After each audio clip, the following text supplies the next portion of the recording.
You know, our church has a history of dreaming, and with God's help, we've made a lot of our dreams become realities.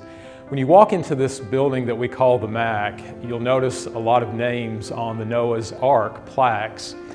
And those names are people who contributed to the building of this MAC through their time, talent, and resources. I believe that a lot of those people in the 1990s that made this dream a reality were able to do so because they could remember their past, and they could remember that several decades prior to that, in the 1960s, the people of the congregation at that time believed in their dreams and were able to make them a reality when they constructed an educational wing. We were able to provide many Sunday school classrooms for the youth and the children of the church. And really, those Sunday school classrooms that were constructed in the 1960s are still paying dividends almost 60 years later, as so many youth and even adults have been able to come to Christ through the teachings that have occurred in those Sunday school classes. The congregation from the 1960s, they took a leap of faith and they dreamed, and they were able to make their dreams a reality.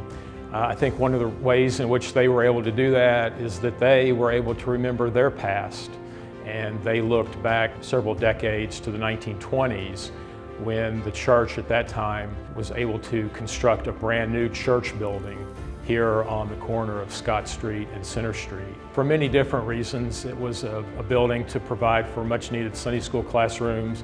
It was a location to provide for people in need. It was also a place, sort of a home base, to use to send people out and to be the hands and feet of Jesus. Their planning for the future was really tremendous, because here we are nearly 100 years later, still operating from this church as a home base for our various mission opportunities and operations.